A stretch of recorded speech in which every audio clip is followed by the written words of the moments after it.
After tonight's event, there will be drinks and refreshments at 9 o'clock, just where you came in. And so do stick around and we'll enjoy the conversation.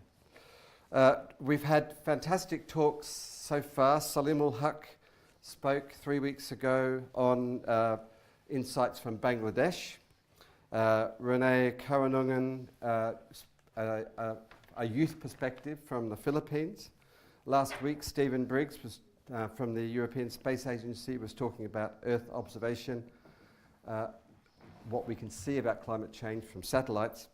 But today we've got Lisa Walker talking about protecting our carbon sinks. Now, Lisa is CEO of a company called Ecosphere Plus, and its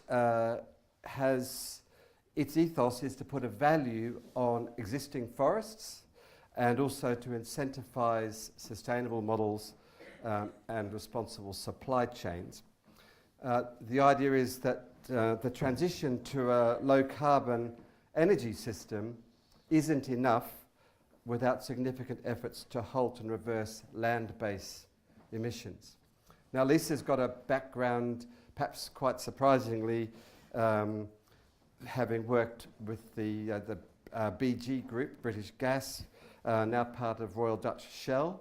So she knows the ins and outs of the fossil fuel sector pretty well. She served as Vice President for Environment and Climate Change as part of the BG Group. And she's been working in the oil and gas sector for 17 years. It's great, though, that she's now going to be talking to us about how land-based sinks can help us on the way to deal with climate change. Over to you, Lisa. Oh, I forgot to say one thing. Welcome to the live audience. And the live streaming audience, please, with the hashtag, which is #CCLS2018, tweet in, give us comments, give us questions, which we can deal with at the end of the talk. Lisa, over to you. Thank you. Thank you very much, Hugh. And thank you, everybody, for being here this evening, either live in this lovely location or on the live streaming. And thank you to Tony, somewhere in the audience, who was apparently the instigator of these climate change lectures. As Hugh said, I'm Lisa Walker, CEO of Ecosphere Plus. And tonight, I do want to talk about how we might reset our relationship with nature in the context of climate change action, the critical role of natural negative emissions technologies, and innovative ways that we might be able to finance these solutions. I did think it was probably worth explaining my path to getting to tonight, not literally, but over my career. So, as Hugh said, I actually started life in the oil and gas sector.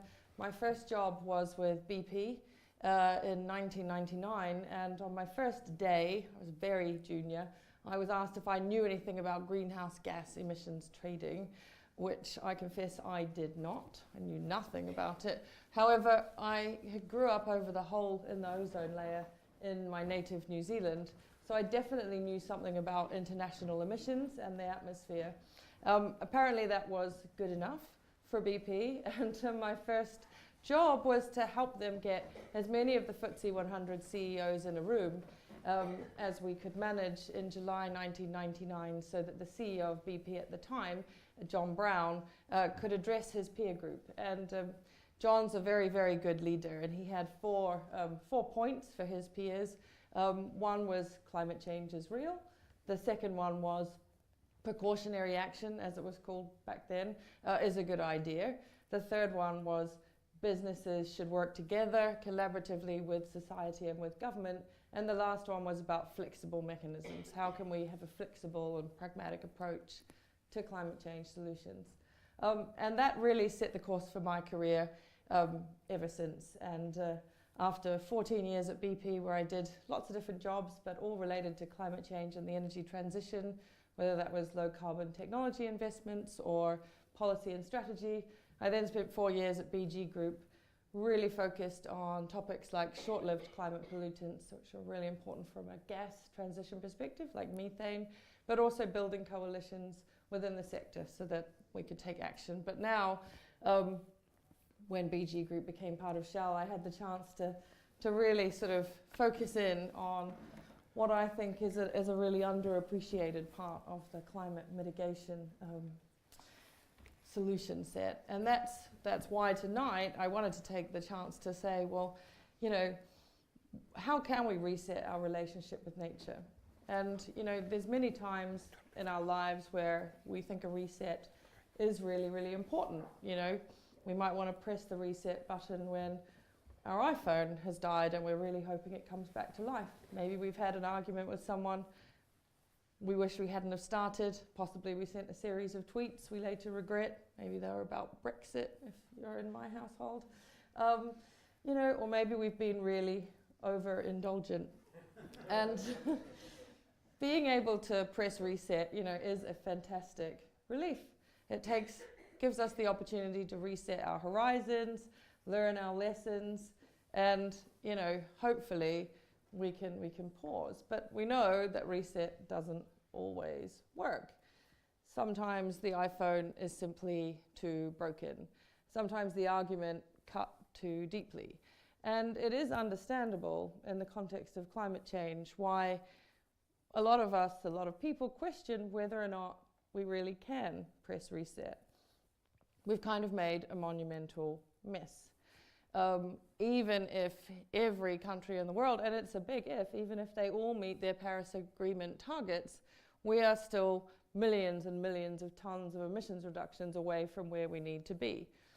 You know, as an 11 to 19 gigaton gap, according to the latest data. So, you know, I do understand why I often get asked, and I even got asked already this evening, should we be bothered talking about mitigation at all? Are we past the point of no return? And yet, actually, for me, for the first time, probably in a very long time, having spent now nearly 20 years in this area, I think we have got the conditions, actually, for a reset to be possible. So I wanted to talk about why I think we have an opportunity to press reset. I think we have the right conditions now. What that could look like in practice in the context of natural climate solutions, and how each of us could maybe be involved. So, firstly, why do I think we're in a position to press reset? I think, you know, in my career I've seen lots of times where we've had individual pressure points facing businesses or society or governments. But for the first time, we've really got everything working together, a whole sort of series of different pressures bouncing off each other, interacting, and a chain reaction of risks and opportunities. When we think about regulatory pressure, for example, you know, obviously in the energy sector, we were driven by energy policy. Yes, that's a very direct regulatory pressure, carbon pricing. But of course, we were also driven by clean air regulation. And, you know, we've seen recently how that's really shaping the uptake in electric vehicles. The number one app in the world, I'm reliably informed, is actually to check the air quality in Beijing and compare it to other cities. We've also now got some sectors almost regulating themselves. So the airlines, for example, have become organized, and they will offset all of their emissions growth with a baseline of 2020 using the carbon market. But also prudential regulation, we shouldn't forget. So COP21 in Paris was, you know, really notable, not only for the Paris Agreement, and in my opinion, having attended most of these COPs over the years, but also because we had, you know, the governor of the Bank of England, Mark Carney, turning up to the Paris COP and setting up an international task force to look at the financial risks from climate change and the energy transition. And most stock exchanges now in the world mandate greenhouse gas disclosure. We've also got investors playing a really, really active role, and companies and the financial markets understanding that climate risk is not just an environmental issue, it's obviously a financial issue.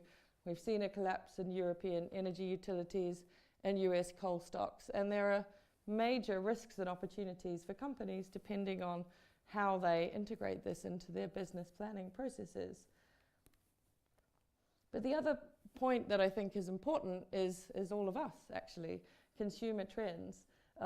Everybody always talks about millennials, sometimes maybe too much, but you know, it's really, really important to note the shifting trends. Millennials have a spending power of nearly $2.5 trillion now.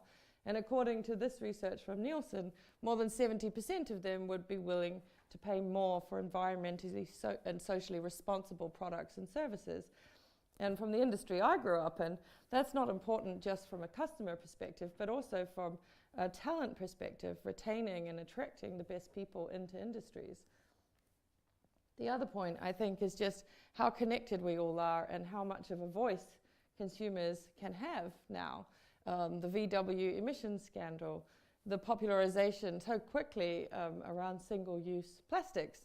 I noticed having some tea in the Trinity Cafe that we had a veg-based plastic, which was fantastic. But you might not have seen that a year or two before. There was a fantastic documentary in China called Under the Dome, which really shone the light on the smog issue and made a big difference politically. And of course, you know, the levelized cost of electricity, the cost of alternatives rapidly falling, and the growth projections of alternative technologies just kind of we were completely underestimating their potential.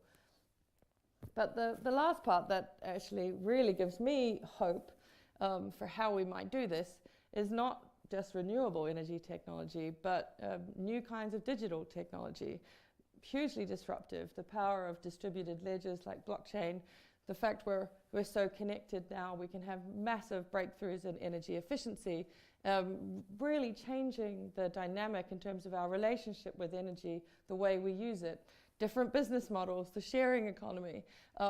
This is a picture of an app that I love. It's called Ant Forest. It was released by Alibaba in China, and there's now 200 million Beijing citizens using that app, which incentivizes them to reduce their personal carbon footprint. So I think that all of these things together, you know, will also lead to political tipping points for us. So, you know, all of that, as well as the fact, you know, that we've got a huge potential ally in nature, gives me a lot of hope. If we can considerably ramp up our effort on nature and natural climate solutions, we might have a chance of reversing some of the damage we've already done. Nature has provided us with all the tools we need to live in a sustainable way. It's just sometimes we don't think about it that way. And when it comes to the climate, we absolutely need systems-level thinking. We need to understand the role of our sinks as well as the sources of emissions, the role of our oceans, our soils, and our forests in particular. We need to keep our trees in the ground just as much as we need to keep our fossil fuels in the ground.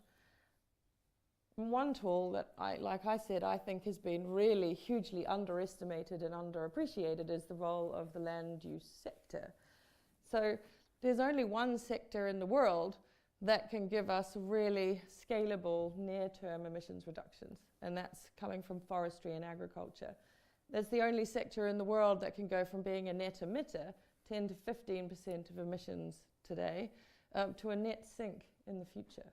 And I think it's really time we started to talk about it.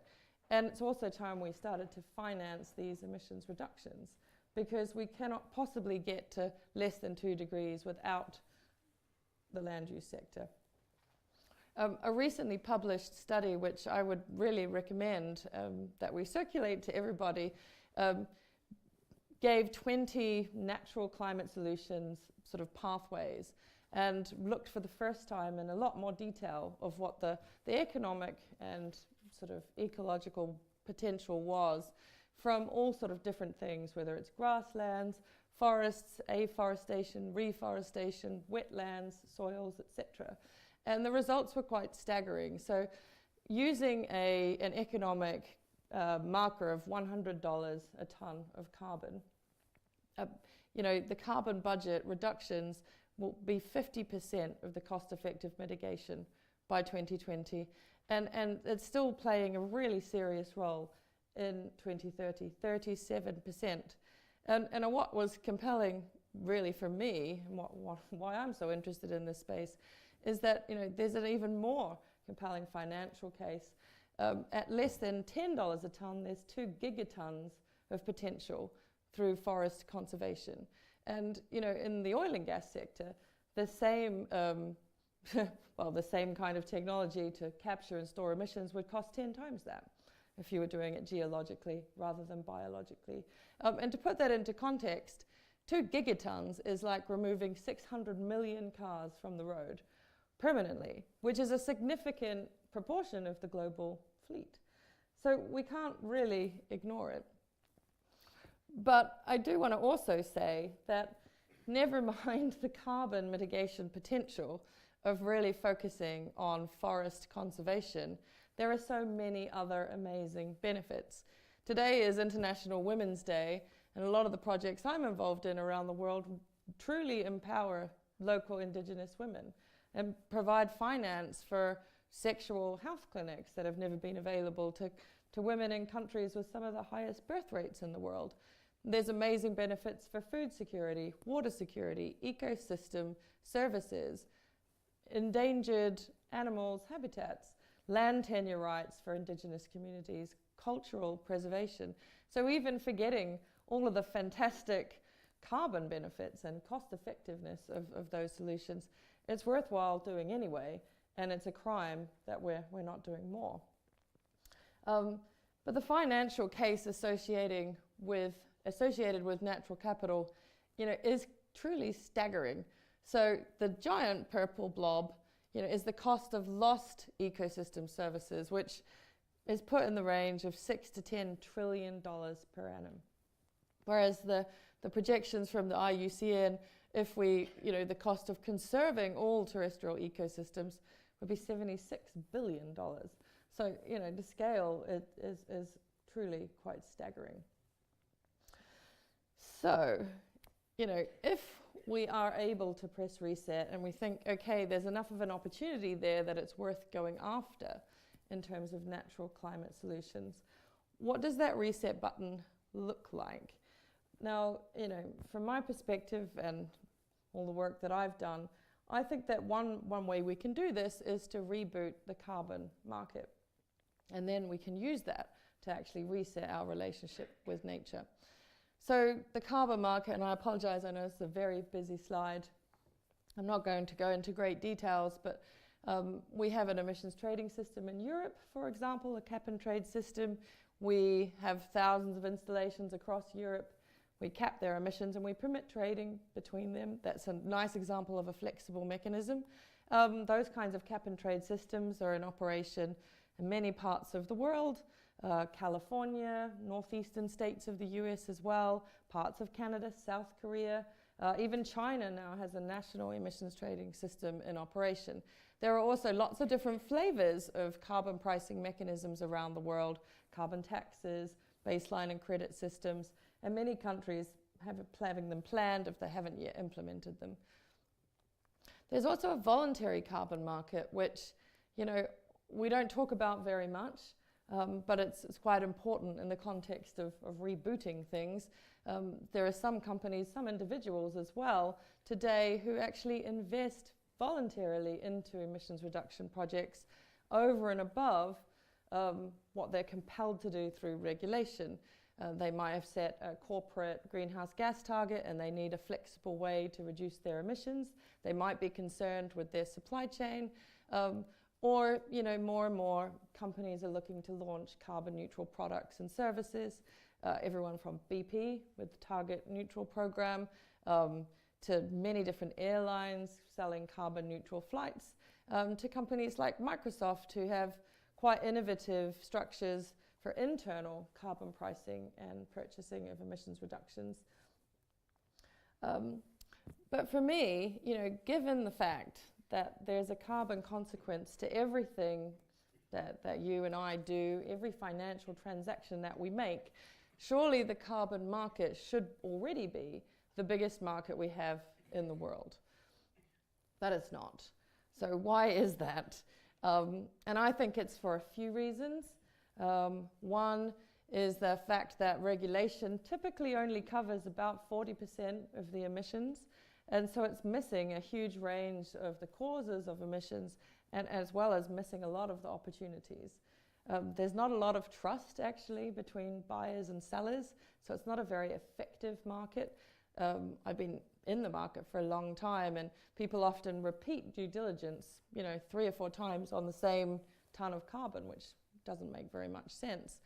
There's also not a global carbon price or any kind of trusted exchange. None of us really know what is the price of carbon in the same way we would understand the price of another commodity. And given it's so essential to us, maybe that's a bad design. And I also think it's one of the worst communicated environmental policies in history. Some of us involved in Australia a few years back, saw the fall of the government because of a carbon tax, which seems a bit ridiculous. But it doesn't have to be that way, and it's not too late for us. Pricing carbon, putting a price on invisible externalities is a tried and tested economic method, and it does work. But we need to redesign the market and actually take it on and make it work for us. Rerouting finance, into emissions reductions projects that are good, incentivizing the good instead of taxing the bad, and really repositioning the market. Perhaps we can use it as a way of an extra transitional tool, given the fact that we know we have to bend the emissions curve fast, and we're not going to bend it fast enough with the technological solutions we have. How can we use a carbon market or a carbon pricing system to actually start to finance a shift in behavior and funnel money into the places where we know we can have an impact, like in the forests?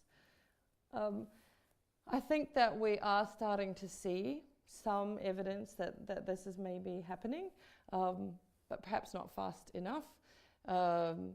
We've seen in the corporate sector many companies, hundreds of corporates now pledging to use 100% renewable energy voluntarily. So over and above what they have to do, they think that's a good idea. If corporates could maybe pledge in the same way towards natural climate solutions, maybe we could galvanize a huge amount of emissions reductions. All the, these multiple gigatons that we know are out there, but we just don't have the money to implement them. This is a picture of a group of Dutch companies that my company has worked with. That includes Shell, Eneco, Essent, FMO. Some of these are household names in the Netherlands. And they are working together on something called the RED Plus Business Initiative, in trying to say, well, how do you select good projects? What would it make sense to invest into if you wanted to protect the rainforest? For a range of different reasons, these companies are involved. We're also seeing sectoral action. Some of the things I've been involved in, the Oil and Gas Climate Initiative, the Climate and Clean Air Coalition. We've seen the aviation sector organizing itself now, and one would anticipate that the shipping sector is going to do the same. There are many supply chain companies setting targets around net zero deforestation. And this is, encouraging.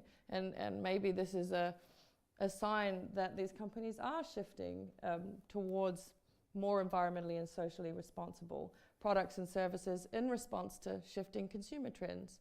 Another encouraging aspect is seeing supply chain companies really put a value on the landscapes they operate in. So understanding the importance of the ecosystem in which they operate. So, currently within the greenhouse sort of gas emissions reporting, you would look at Scope 1, which is your direct emissions, Scope 2, emissions you import, so your electricity use, and Scope 3, which is normally the lion's share of all your emissions if you're a company, which is the emissions from your products. But we've been talking about, well, maybe we can sort of consider a fourth scope, which is really considering the landscape in which you operate in. What was the land use before you began your plantation?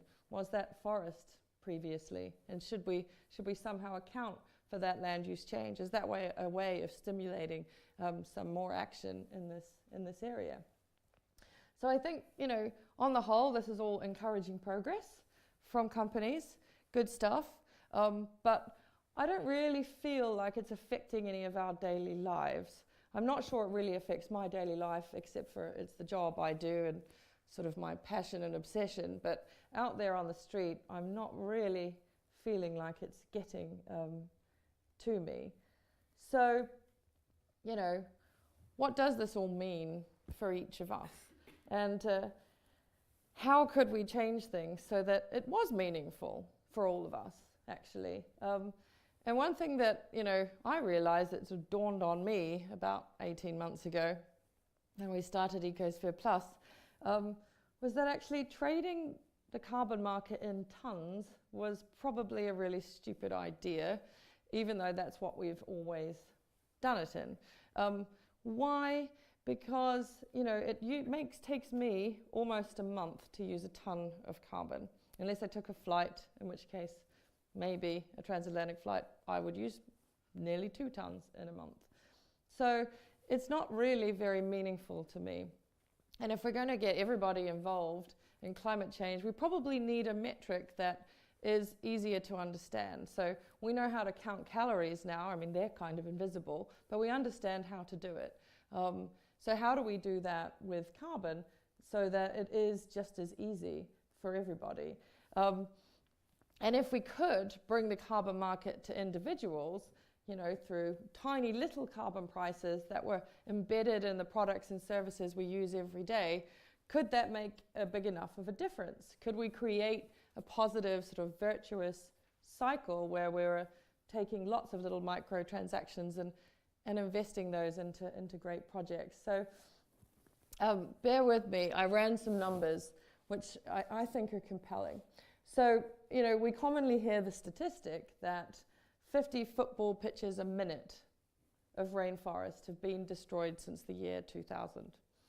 So how about if every time your favorite football team played, 10 football pitches or about 10 hectares of rainforest were protected? That would cost you about 1 penny per ticket. But if we did that for all the teams in the Premier League, you know, over the course of a year, we could help keep over millions of trees standing and save thousands of hectares of rainforest. And it would just cost us 1 penny extra.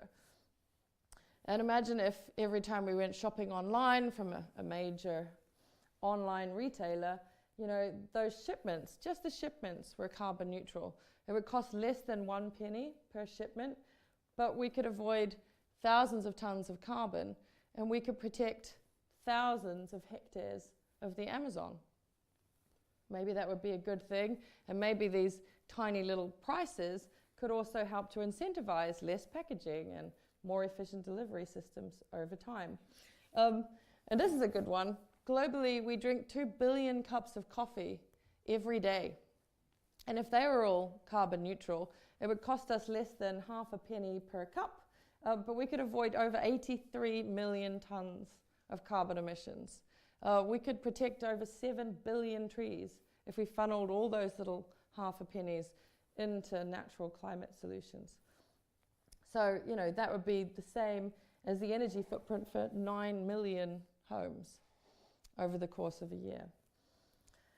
So you get the picture, the power of aggregation and the power of little microtransactions being added together for a really big impact. And this is my last one, I promise. But, you know, for the cost of 10% of a penny per card transaction every year, we could avoid nearly half a gigaton of carbon emissions. So that'd be like taking, you know, 90 million cars off the road for a year. We could protect 37 billion trees, or, you know, the whole of the size of France. And it would cost us virtually nothing individually. So, you know, for those of us in Ecosphere Plus, we were starting to think, well, this seems like a really good idea. Why didn't we think of this before in the carbon market? Trading in tons was stupid. No one understood what a ton of carbon was, but people did kind of understand, okay, maybe, you know, they could get it if their products, they had a carbon footprint that was tangible. So we started a partnership with a not-for-profit foundation called Poseidon, who is actually using blockchain technology to design an interface which would allow carbon pricing to happen simultaneously with your purchase at the point of sale. And with all the brilliant features of blockchain, it would really happen in real time. So for the first time, we could go shopping and actually we would see the carbon footprint of our purchases, and we would have a chance to offset that in real time and invest into rebalancing those carbon emissions, and like I said, using this as a transitional tool until hopefully in the future we're in a world where we don't actually have carbon emissions. So what would that look like? I thought I would just share with you what we think it could look like. So, you go into a shop, maybe you're buying a pair of shoes, pair of leather shoes on average, the carbon impact would be about 12 kilograms. Obviously, you can do a life cycle assessment of the product to get the specific amount.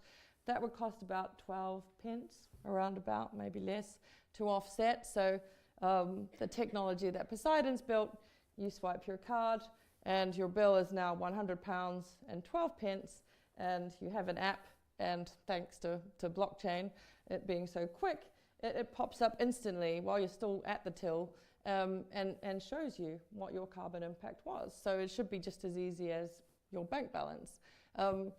In talking to retailers, there's lots of different options for them and lots of different interest in how they would actually bring this to life. So some retailers we've talked to have said, well, we'd like all of our products to be included, absolutely everything, and actually we will bear the cost of the carbon because this is just great, and that's awesome. So, actually there's not so much for the consumer to do, but there might be a situation where other retailers say, well, we'll leave it up to our customers, and we would all have a choice of whether or not we wanted to pay the extra penny on our cup of coffee or whatever it was. But I hope we're getting a benefit because we've got an app. It should be fun, engaging, and we can learn a lot about the rainforests, etc. we're protecting. But we've also imagined journeys where customers could opt themselves in independent of the retailer. So and the digital ecosystem would allow you to do that, which I think is exciting. So it is possible. We've built the technology. I wish I could have bought our little cash register tonight to show you, but it does really work. And I think what's important to say about blockchain, because everybody always says, you put everything on blockchain these days, but I think it does make a difference because you could build a system like this without blockchain, but I think you would be missing an aspect of trust. Previously in the carbon market, or when you give to charity, whatever it is, at point of sale, or you're making a quick decision, you often have no idea where the money goes. You don't have any clue if you can trust what's happening.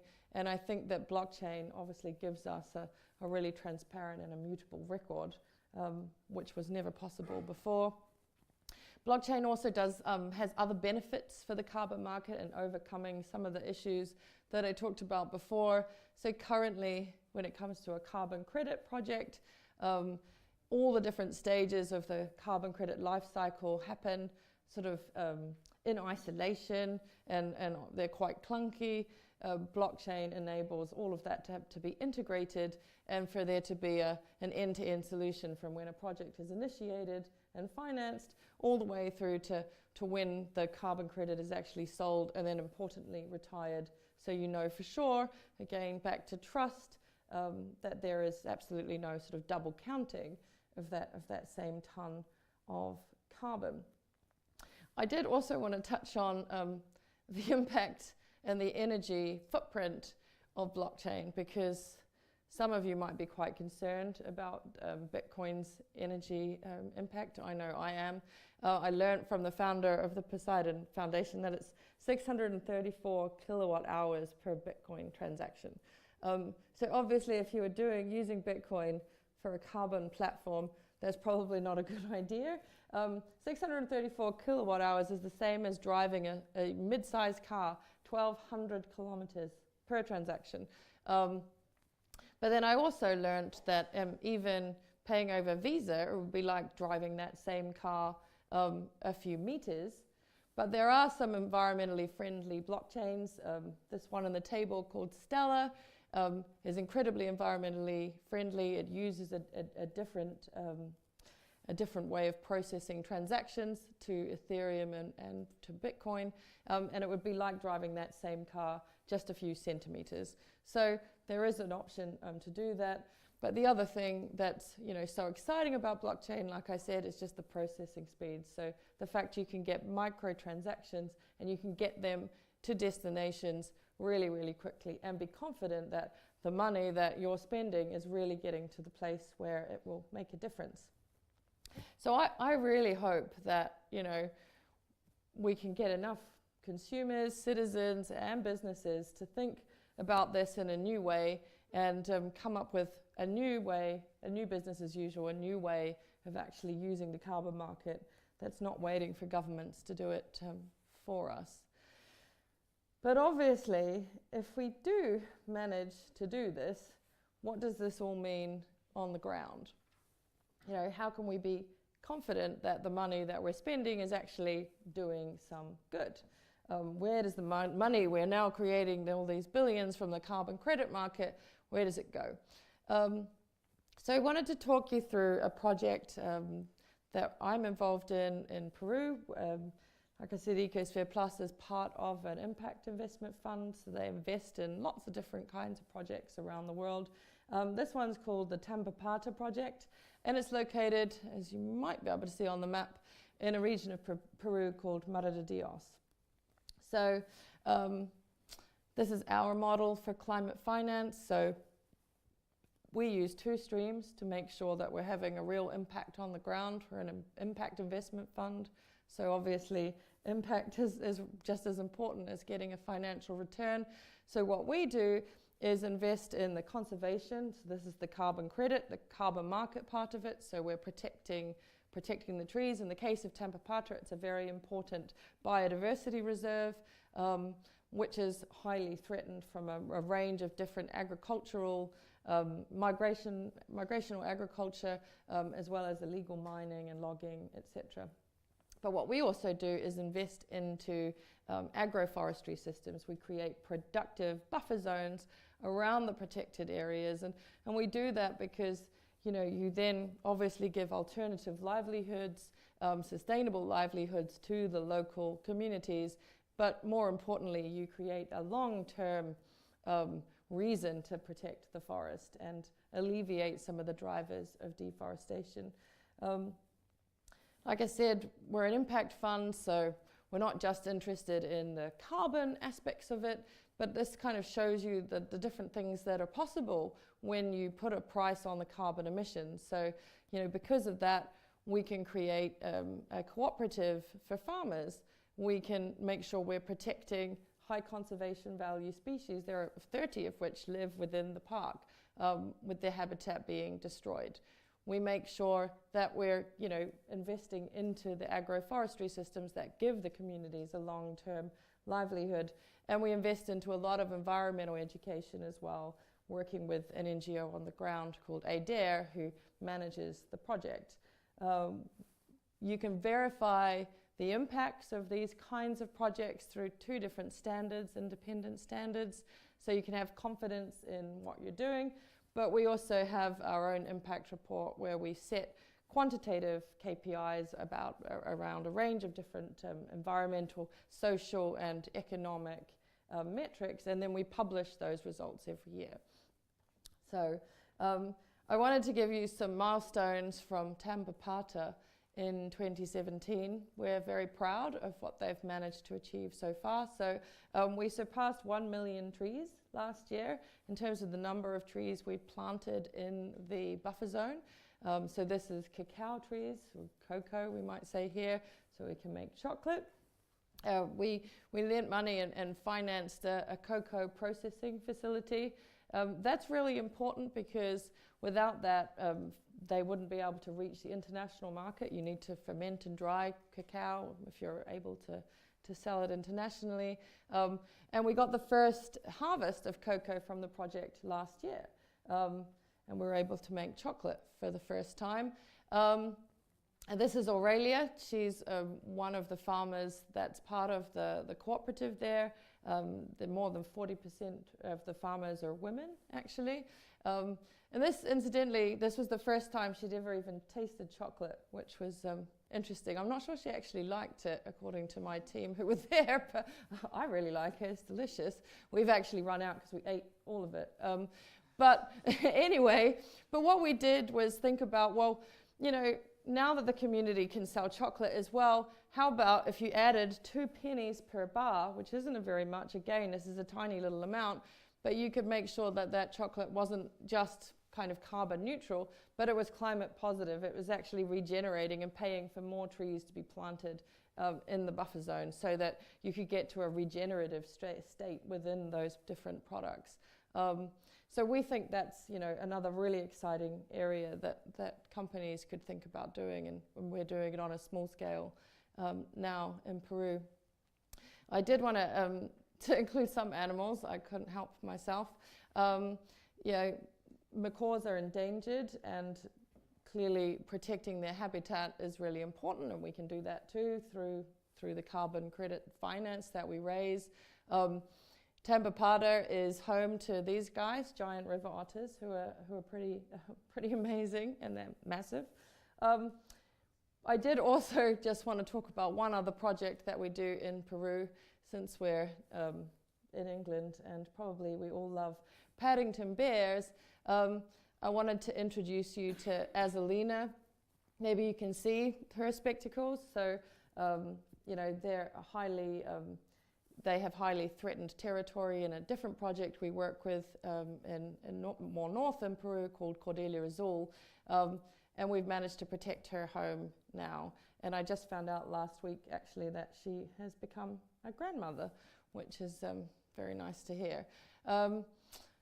So I thought I would give you some translatable impacts from our little project. So, you know, this would be the impact if we offset all of the 55 million lattes that we drink in the UK every year.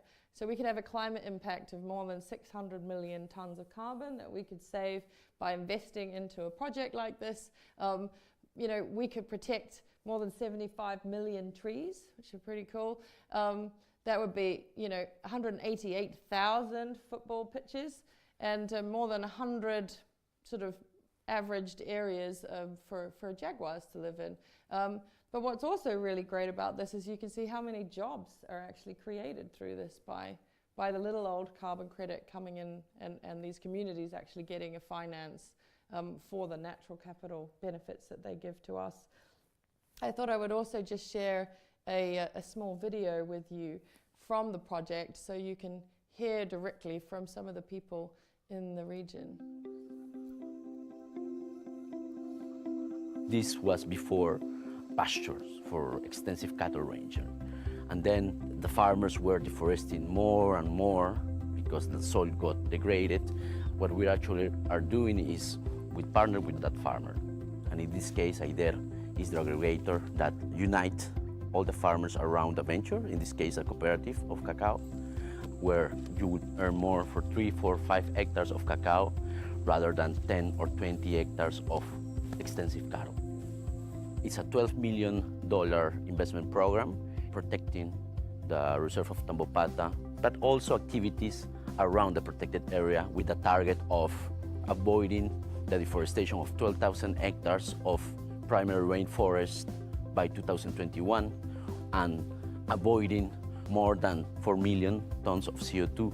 And it's a mix between carbon credit sales and cocoa sales, which actually make the project around profitable. More than 85% go directly to the farmers. And then the other is shared between AIDER for doing more technical assistance. Another part goes to Altiles investors. Ahora que nosotros estamos viéndolo como el proyecto está dentro de lo que es desde la plantación hasta el mercado, tiene un buen éxito. Entonces, esto es lo que voy a trasladar también a todos los que vienen atrás, los hijos y todo que también están, porque deben sentirse orgullosos que prácticamente nosotros somos la despensa del Perú. Entonces, eso es lo que a mí me orgullece. Soy contento de lo que soy.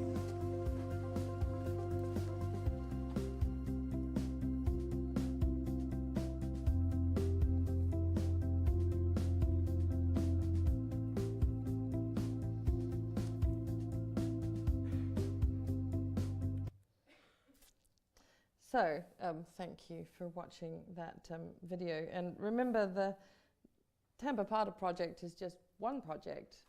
If we really can reboot the carbon market, we could invest in hundreds, thousands of projects like that around the world and really have quite an amazing impact. Anyway, I've covered probably quite a lot tonight, but maybe I can just sort of sum it up in 3 points. I think one is systemic change is needed.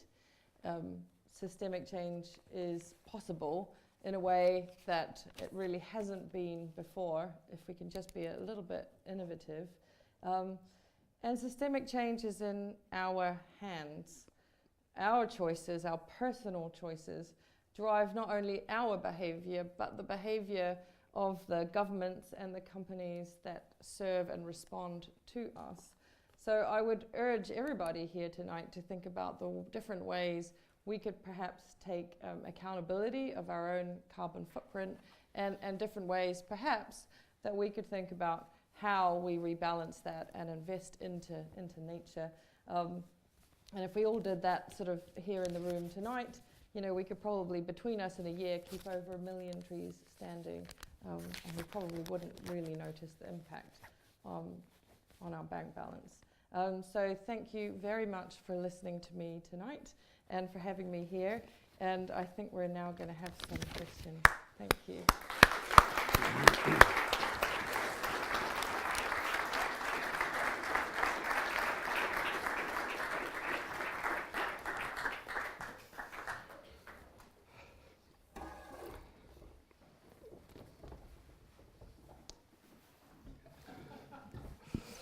Thank you very much, Lisa. That was fantastic. You're welcome.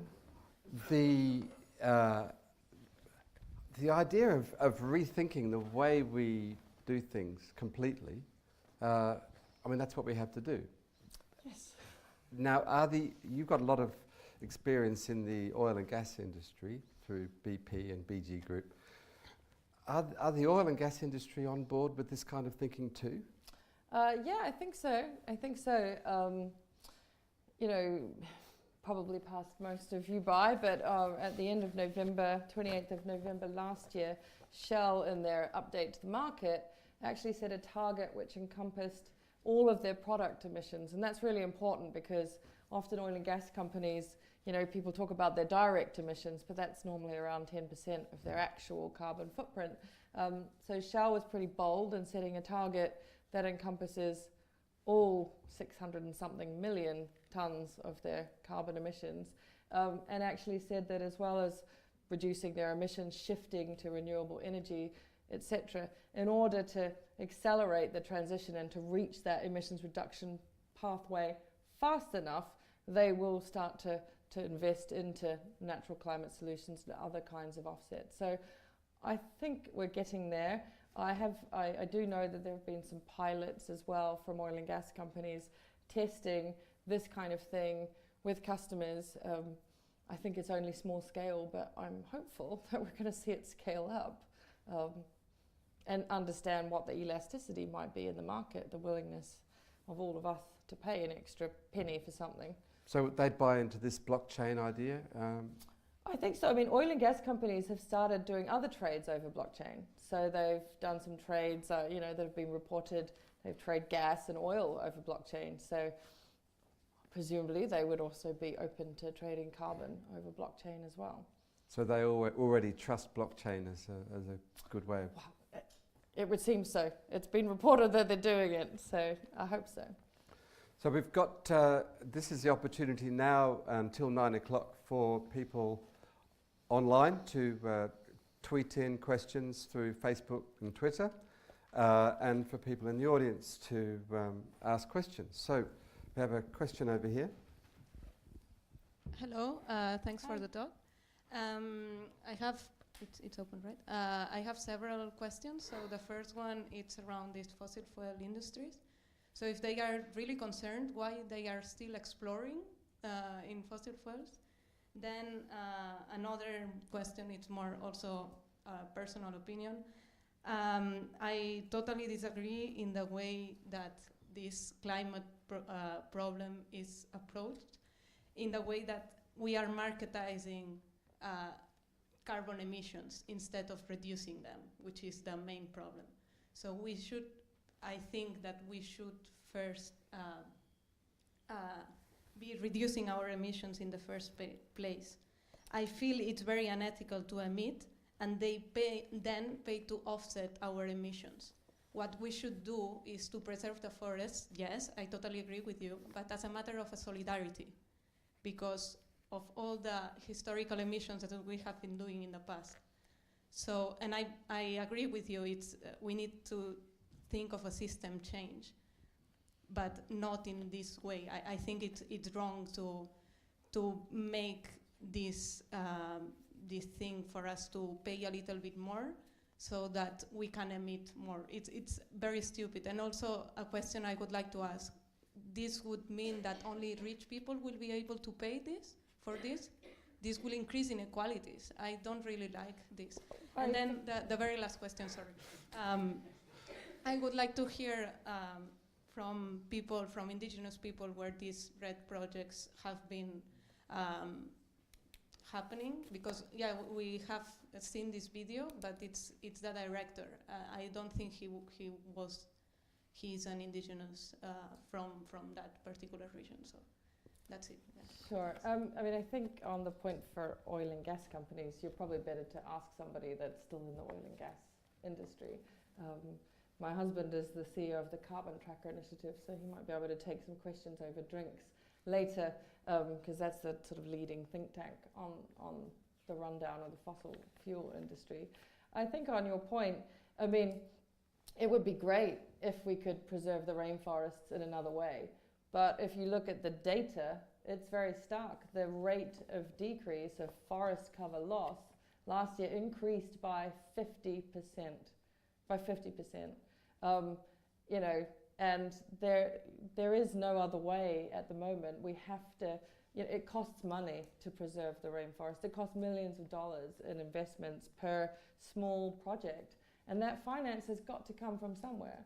And, you know, currently, in terms of the public climate finance available, less than 5% is going to rainforests, less than 5%. So, you know, for the indigenous communities that I work with, and we work with lots of them, like I said, we have, you know, very high standards of environmental and social governance, and we obviously work within free, prior and informed consent with any project or program we would do. And we're working directly with the indigenous communities. They're desperate for some money, and they're quite proud, actually, of what they can do with their projects. Nobody wants to get up and destroy their own rainforest. So, you know, I think we have to be realistic about the fact that it does cost money. If it was easy and it was free, I assume we wouldn't have destroyed so many of our rainforests. We need to change the economics on the ground, and we need to give a value to trees left standing. And this is just one way of doing it. It's not the only way, but it is one way that we could do it, and maybe all of us, we could participate in that voluntarily. I think to your other point, obviously this is all within the context of reducing emissions overall. We clearly can't just keep on emitting forever and reduce emissions over here. I mean, you know, like the first slide I showed, this is in the context of an overall emissions reduction. But the problem we have when you look at projections for emissions reductions, you know, the graphs go a little bit like this, all of them go like this. And it's this little pregnant bump in the middle here, that's the problem. We need to rapidly accelerate emissions reductions. And the sector where we can have rapid emissions reductions is in the land use sector. And so that for me is why we need urgently to scale up financing in those areas. So, you know, you're right, there are many different ways, and it would be fantastic if, you know, there was a way we could do it where we didn't have to involve a market. But, you know, last year, a 50% increase in the rate of tree cover on this planet is very concerning to me. And, you know, the impacts on biodiversity and other ecosystem services are quite worrying in these places, the impacts on food security, etc. You know, and I personally think for me, I don't mind paying the true cost of my products. You know, there is a cost to everything that I do. There is a carbon cost. That carbon cost is a proxy for a whole range of other environmental externalities, actually, that maybe one day we'll pay for all of the other environmental externalities in our pair of shoes. But I don't mind that. And we are talking about rich countries, you know, putting finance into developing and poorer countries that can't afford to make that shift themselves. You know, maybe in time, lots of countries will also actually put a true cost on their products and services. But I think, you know, for me, I don't think we really think about it very much. Every time we send an email, there's a carbon cost. You know, there just is. Every tweet, there's a carbon cost. But we don't think about it. And, you know, so for me personally, I would be quite happy if there was a system that wasn't, you know, what I have to do is, you know, my unavoidable emissions, which we all have, we're lighting this room, you know. So I don't mind the little cost myself personally. So you're talking about the need to be dealing with the carbon now, straight away. But when we offset, say, a flight, the flight burns the fossil fuel now, but the offsetting, there's a delay. It takes some time to regenerate the forests and to But not with avoiding deforestation. Okay. So because those are very quick. So it's the quick ones, it's the quick gains you're after. Absolutely. So that, I mean, you know, you'd start with the most effective thing. That's also the most cost effective, is to stop the deforestation, and then you avoid those emissions in the atmosphere.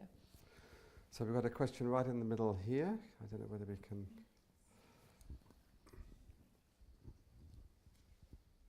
Thank you very much. My question is, I actually thought it was really positive that you're replacing cattle ranching with crops that can protect the soil and reducing the soil erosion. My question is about biodiversity and food security, in that you're using cocoa as a crop, and you also, I saw a picture with bananas in. What are you doing about protecting the fact that you've got a monoculture, and if climate change resulted in like bacteria or anything that attacked a single crop, then you could end up with that work being undone. Are you using a lot of... No, so we don't do reforestation and afforestation, and we would actually, it would be against our policies to do monoculture reforestation. You're totally right. We actually use agroforestry systems, which are quite well renowned for their climate protection and soil health benefits, and you use other shade-grown trees. So you mix up your cacao trees with banana trees, and that gives some additional sustenance and income locally as well. But with your cocoa, I mean, bananas, they're all from one single infertile, I'm trying to find the right word, not mutation, but they're all from one single infertile variety that we use across the whole world now, aren't we? There used to be more varieties, but are you thinking of, like, in the UK they talk about rare breeds for cattle, like using like different... I'd have to check exactly which species they're using, but they're working with the scientists on the ground and with the government. So, you know, but we're very aware of the monoculture issue. I mean, that's not something we would be supportive of, just to be clear. Question here, yeah. I've just got two questions. The first one is, if you look at the major carbon sinks in terms of land use in the world, there's the boreal forests, which are in Canada and Siberia. There's hardly any population there. So that most of deforestation is happening in the tropics, in the Amazon and in the Congo, and potentially in Southeast Asia, where the population pressures are causing the deforestation. So Africa's population is set to go from sub-Saharan Africa from 1 billion to 3 billion by 2100. How are you practically going to use a carbon trading scheme to actually stop encroachment into those areas? And my second question, is what kind of bridging fuels we're here now and we want to go there. What are the bridging fuels which are going to reduce, carbon emissions? Is it nuclear, natural gas? What are those? Okay, well, I'll stick with your first question. I mean, of course, you know, I don't think we can be naive in saying putting a price on carbon as a proxy for the services of rainforest to carbon storage is necessarily going to work in absolutely every instance. But governments around the world, the most mature mechanism of the Paris Agreement is actually Article 5, which deals with forests, the reducing emissions from deforestation and degradation, the REDD+ mechanism. So governments are definitely engaged, and they're putting a lot of climate finance, only a small overall share compared to what they're putting into infrastructure and energy. But governments are invested, and there are many countries around the world, like the DRC, for example. You mentioned the very big, important forests there, who are looking at their development pathways seriously and saying, well, how can we have a development pathway which is in harmony with our forest? And they do expect to have a carbon price paid one way or another, whether that comes from a government, but the governments probably aren't going to be able to afford to directly finance all of this on their own, and that's why the carbon market is a potential opportunity there. And in terms of the different bridging fuels, again, I would say you need to probably discuss that with the oil and gas companies now. I'm not privy to what their plans are anymore. I left the sector, but there's lots of different options. We can't, the point is generally we can't switch fossil fuels off overnight. We just can't, we have to be realistic about that. So for me, I think we could sit around and we could go, oh, well, never mind. We know that, fossil fuels are definitely on their way out. Let's not do anything in the meantime. For me personally, that's not an option. So I know that fossil fuels, the energy transition is not going to happen fast enough. So I'm looking at all the creative ways we can be involved, and that I can personally be involved, which allow other emissions reductions to take place whilst we transition. Because for me, that's what's really important, that emissions are actually going down. So we welcome questions from people who are listening on the live stream. We have a question, though, from the audience here. Hello. I think I just want to agree with the comment earlier about the REDD+ projects. I think there's a lot of criticism I've heard for them, and I think there's a lot of good projects that have gone well, but also a lot of examples where it's torn communities apart, and commercializing areas of forest can be really bad and resulting. But it depends how you do it. So I think it's just about being really careful. I would completely agree. I mean, just like in any sector, there are good projects and bad projects. What I would hope is that, if we're going to do this in earnest, then we will create precedents and benchmarks for really, really good projects that don't have negative outcomes. So Lisa, could you explain? Not everybody will know what REDD+ means. So the REDD+ mechanism, it's been around for a while. It stands for reducing emissions from deforestation and degradation. It's, like I said, it's now enshrined in Article 5 of the Paris Agreement to allow countries that have, mainly tropical forest countries, potential to earn climate finance, whether that's from governments, which sadly, is only a tiny fraction of what's actually needed for those countries, or from the private sector or the carbon market potentially as well, as a way to reduce the emissions, preserve the forests, and obviously find a different development pathway like we talked about in the DRC, where. So that's the REDD+ mechanism. And that's what's the downside? Where is REDD+ not working? Well, there isn't a lot of demand, today. So I think that there's not a lot of financing, and there are some projects that have sadly been carried out without the correct safeguards. So we wouldn't do anything.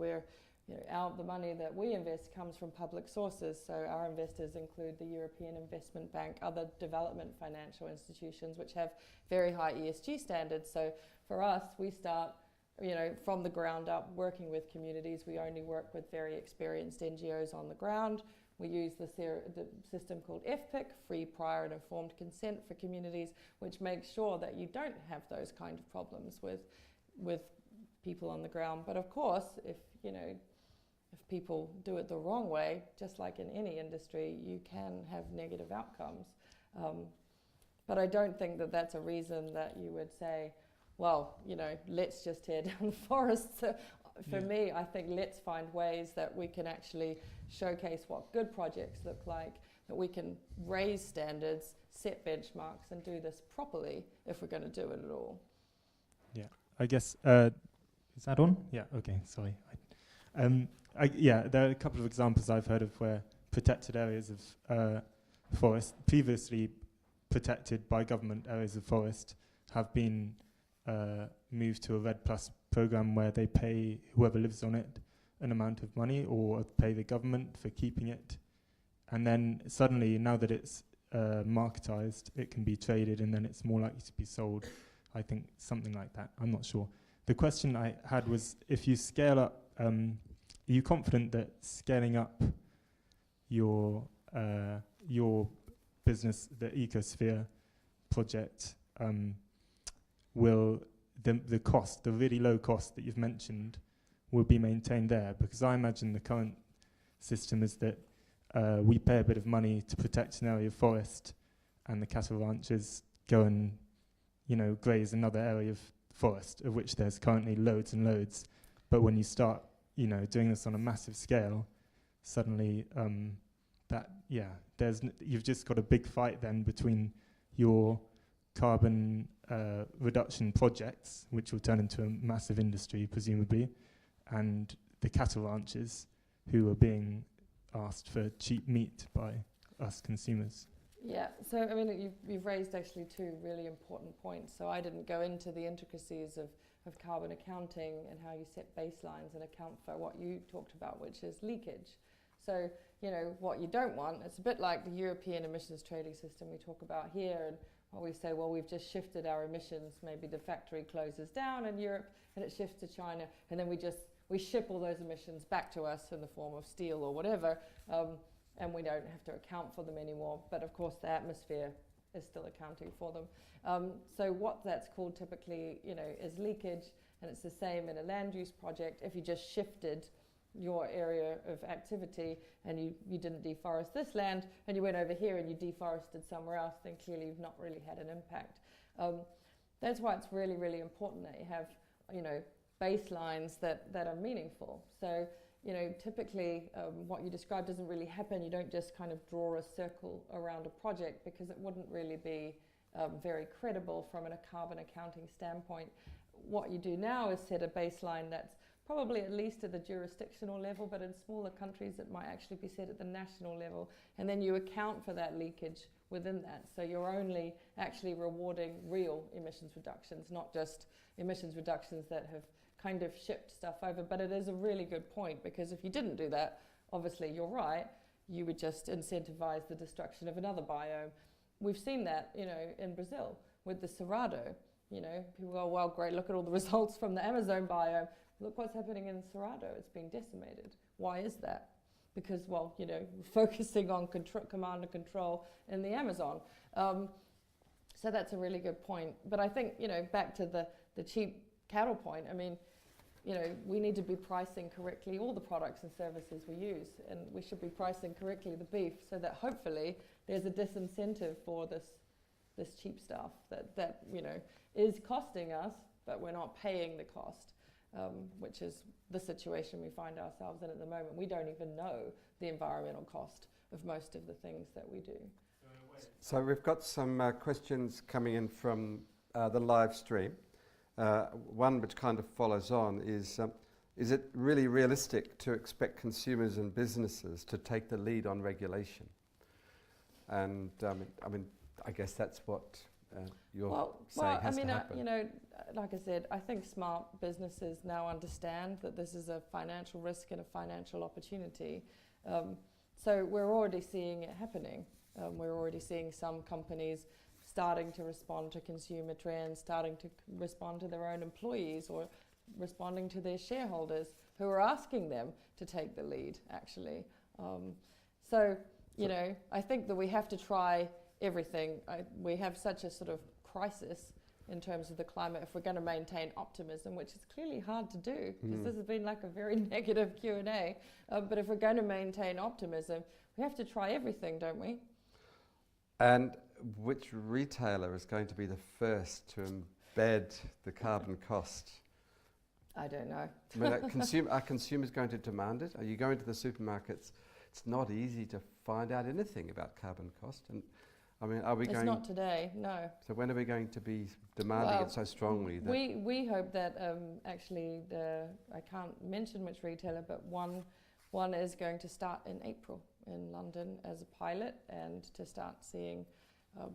They think their consumers are interested in paying the real cost of their commodity, and they would like to pay it, but demonstrate to the consumer what the carbon footprint of that product is, and start to educate all of us. So, I mean, I hope it happens soon. I think I would like all of us to understand the true cost of our lifestyles, and then be incentivized to reduce our emissions, as we've said.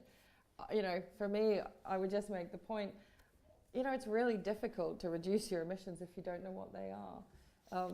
So putting tiny micro prices on things is a way of educating people and making them aware of their carbon footprint. And then hopefully over time, if you have a carbon price in the system, the more sustainable alternatives, the low or zero carbon alternatives, will actually become cheaper because we've put things at the correct price. That would be the vision.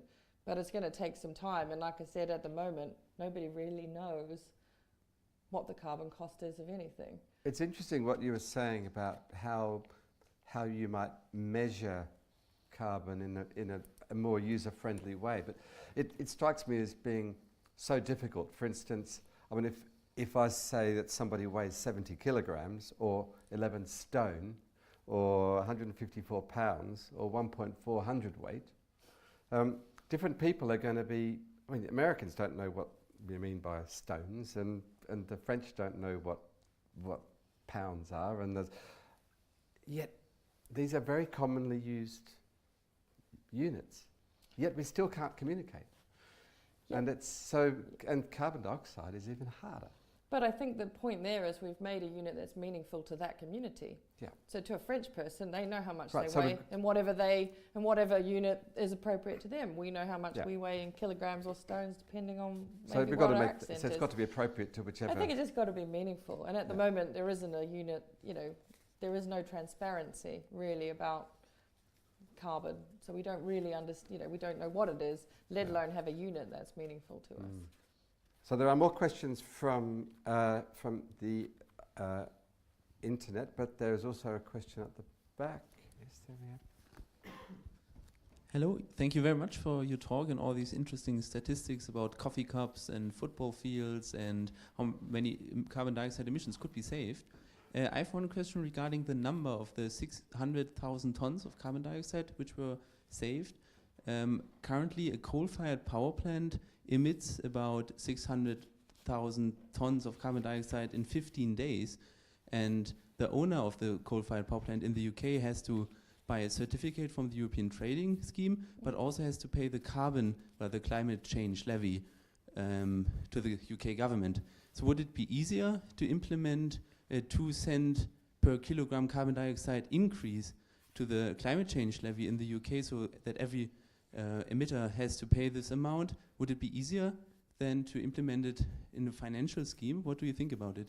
Well, I think you're right. So, like I said, you're talking about the European emissions trading system, and then the carbon floor price that the UK also has, which means that UK-based emitters pay a bit more anyway, but they only cover the large industrial sources. So they are already paying for some of their carbon use. They might be actually now 100% auctioning the allowances. They're paying 100% of the cost. I think the issue is whether or not you could expand the European emissions trading scheme to cover all of the emissions. And it's not just the emissions that occur here, it's the emissions that we import here in this country all the time. And I think that's where it becomes difficult. So, I've worked on lots of schemes that have attempted to do that. It's quite challenging. But if you put it at the point of consumption, you do engage people at the same time. And so it's not just about the carbon tax, it's also about the fact that people need to be educated and aware of carbon consumption generally. But I mean, I think there's lots of different ways you could implement a scheme.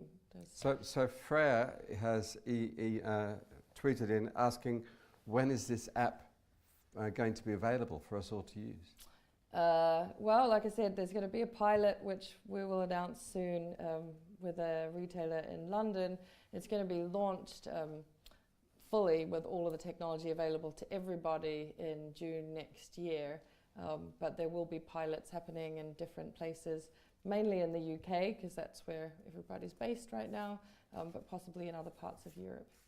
But yeah, we've got people testing the app now, so maybe we can sign Freya up to be a test pilot user. Can you keep CCLS posted so we can... Definitely. By the way, do sign up. We've got a sign-up list.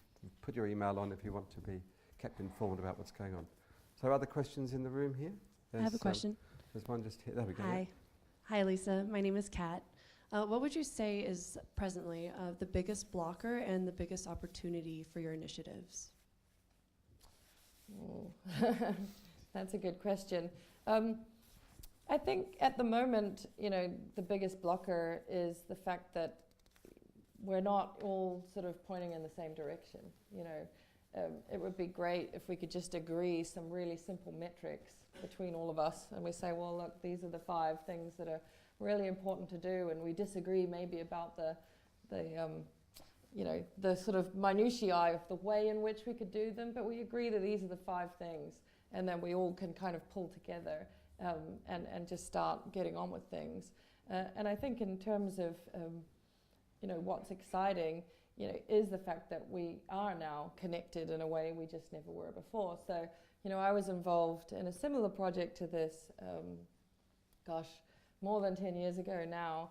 It was about 12 years ago where we attempted to put little carbon prices onto products, but it was in an age where we didn't even check the internet on our phone. So how we really thought we were going to engage millions of people in climate change solutions, I'm not quite sure, through posters, that was probably it. Whereas now I think that actually, it's given me a lot of hope. The Ant Forest app in China, 200 million people, Alibaba customers are using that, and they're, it's gamified, it's connected to social. They're all called gardeners, and it's amazing. They're rewarded for, walking instead of taking the train, or if they pay a carbon price for something, or if they switch to a clean energy tariff. It tracks all their purchases and it tracks their movements, and then they earn trees on the digital app, and then a tree in real life is planted, and they've planted over 1 million trees now. So it's not a huge carbon impact, but actually, as an educational tool, it's really exciting. And so that's what gave me hope that actually this is possible. And 200 million people within 6 months were using that app. And that was the first time that anybody had tried anything at that scale to really get it down to the individual carbon footprint level. So I find that really exciting. So I'm a big fan of new technology that can make us all a bit better educated.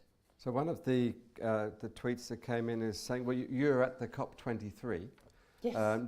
Does the UN have a buy-in to your ideas? And I mean, are they supportive of what you're doing? Yeah, so I mean, carbon trading is a part of the Paris Agreement. It was part of the Kyoto Protocol before that.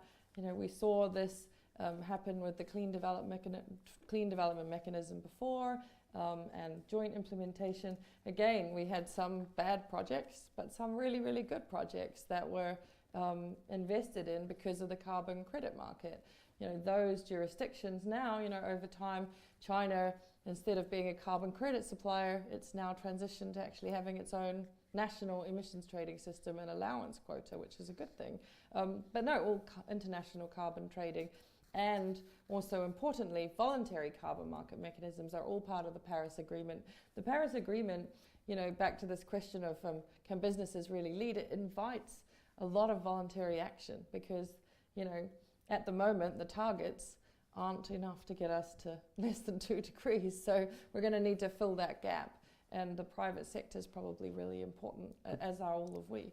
But the worry is, I think, last week we were hearing that the Paris Agreement kind of has built into it negative emissions technologies, which sounds like we have to cut down forests to burn them and then sequester the CO2, which kind of is the wrong thing to be doing? Yeah, well, I think there's a lot of people that would say, let's start with the natural climate solutions we do have. So, you know, don't cut down the forest in the first place would probably be a good place to start, because there's a huge mitigation potential. Like I said, multiple gigatons, just if we reverse that deforestation rate in the next few years. So we've got time for some more questions. Other questions from in the we've got one in the middle here. And then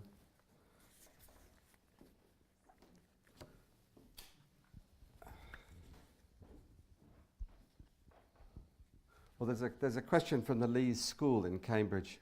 How can young people encourage society to take responsibility for greenhouse gas emissions and to get them down?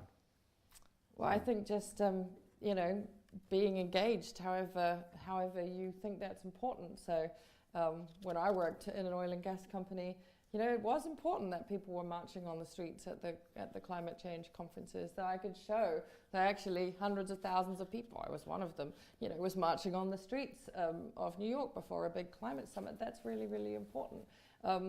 I learned from the CEO of an organization called Share Action, you know, your pension's really sexy. Who knew a pension could be sexy? It is. Engage with your pension provider. What's the carbon footprint of your pension? You know, how much fossil fuels are in there? And could they do something different with it? How much deforestation is in your pension? I guarantee they won't be able to answer that question, but they might know about the fossil fuels now. So I think asking questions, getting involved, asking companies, what is the carbon footprint of this product? Do you know? Has it got a carbon price on it? I think the more that people get questions and see that there's interest, the better it is. So, you know, just get active. You were talking about how there's lots of small businesses that are buying into this idea of being accountable for your carbon emissions, but how should we be encouraging big name global corporations to be buying into this idea? Well, I think it's a good question. I think we've actually got interest from big and small companies. So we're a B Corp, so we're a mission-driven company, and we found lots of other B Corps are really interested because they find it really difficult. They're trying to be ethically and socially, environmentally responsible businesses, but they still have to deliver their product, and they can't get an electric vehicle truck fleet. So they feel like, well, we're really stuck now with unavoidable emissions. We've got this nice sustainable product, but we have to deliver it with a diesel truck. And so they work with us to say, well, how can we actually, you know, reduce our emissions or even go beyond that, so that when our products are delivered, we protect trees rather than other way around, which is pretty cool, and we promote those kind of businesses. But then we've also got some, you know, bigger companies. Like I said, you've got some of the biggest companies in the world now realizing that their pathways are not good enough, and they need to take seriously all the different mitigation tools in the toolbox. So we'll see. I think there's some big expectations for those companies to live up to. But like I said, we've seen it in renewable energy. You know, companies sign up to 100% renewable energy target. Now, that doesn't mean they're actually building a wind farm or actually putting solar. They're buying renewable energy credits. And we've all signed up to that and gone, well done, that's a great idea. I think what we're saying is, can we have that same kind of imagination and leadership in the natural climate solution space, so that companies could think about real zero deforestation supply chains, or actually, you know, reducing emissions fast enough, reducing emissions in line with that Paris Agreement. If they can't get there fast enough in their own operations and supply chains, what else can they do to make up the difference so that emissions are actually reduced fast enough? But we'll see. It's early days. I have a sort of question, because you talk about in Latin America, but do you have any project like in UK to push people buying to local shop to buy locally sourced food, because because it's low fungi?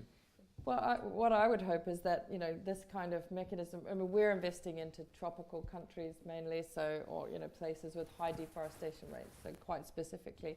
But, you know, I would hope if this took off and we did this on a big scale, we would incentivize all sorts of amazing projects in any country, you know, in the UK, in Europe, which currently, you know, like I said, the carbon pricing mechanism in the UK doesn't reach UK projects outside of the large industrial stationary emitters. So maybe we could incentivize a lot more if we did this on a big scale. And how, there's another question from the Lees School in Cambridge. The Lees have been very good coming to our talks every week, and so it's great to hear them tuning in. How long can we use this strategy of avoided deforestation to offset emissions? I mean, will we run out of? Yeah, I mean, of course, you know, you can't avoid something forever. But you know, it plays a significant role in those NBS pathways, nature-based solution pathways, until about 2040. And obviously then what you're hoping is that you, in perpetuity, you're also got to remember when you avoid the deforestation, you keep a standing rainforest, and that's valuable to us from a carbon storage, from a sink perspective for the long term, right? So, you know, that value goes on. And so you're hoping that by 2040 we'll be over that hump? I hope we'll be there faster. Right. but that's my optimism. Other questions from the audience? We've got one just in the middle there, and then another one up the front here. Right.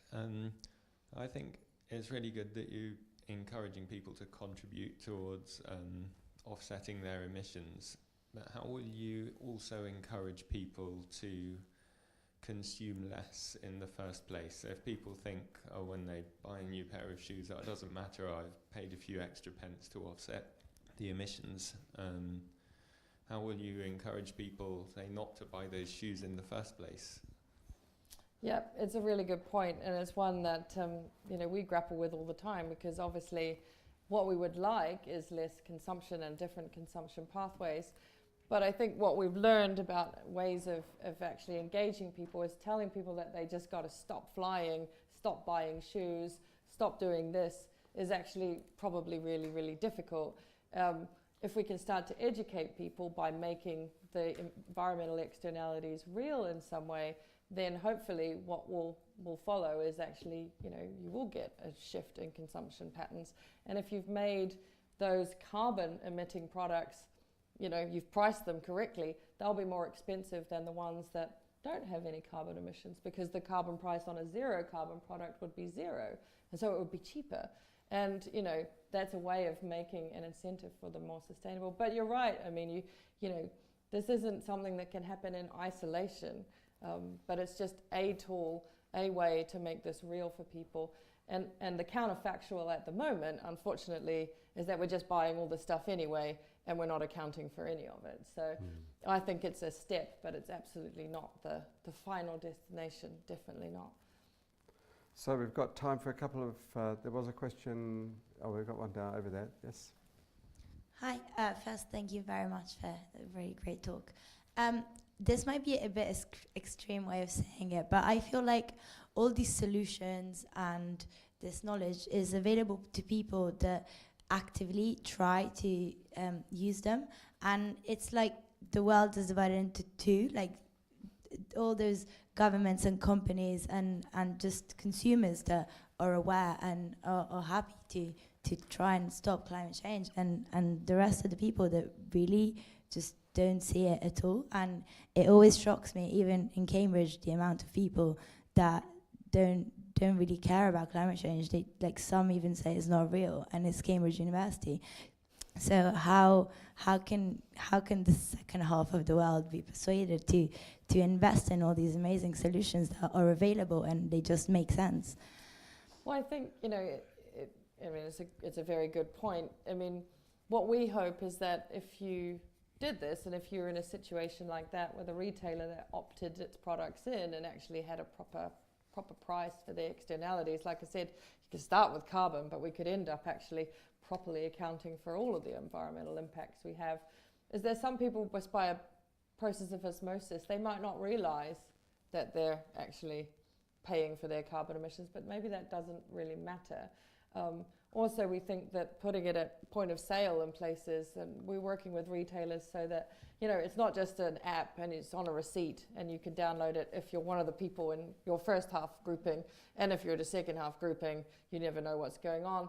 You know, we say, well, you should be educating people about consumption, about reducing the overall, and also, you know, trying to get beyond the choir. But it's difficult. I mean, we're in a testing phase.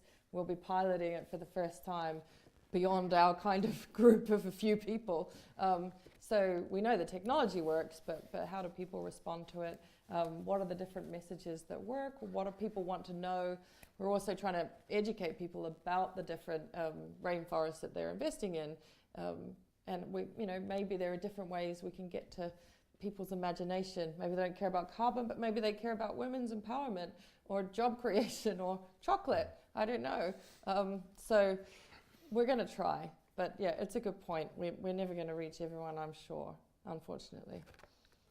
Well, Lisa, we've got to 9 o'clock, the end of our evening.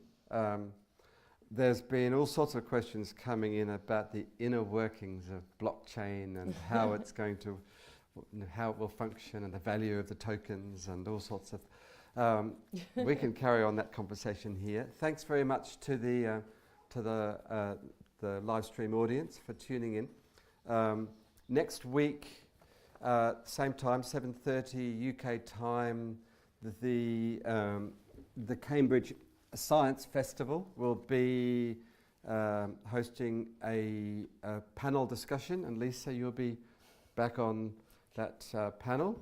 We'll have Renee Karanungan coming back to be on the panel, Sir David King on the panel, and Oliver Morton from The Economist, who will be chairing the panel. So do either come along to that or tune into the live stream. But I think we should thank Lisa very much for an extremely interesting talk this evening. Thank you very much. Thank you. I hope that was okay. Thank you. Good.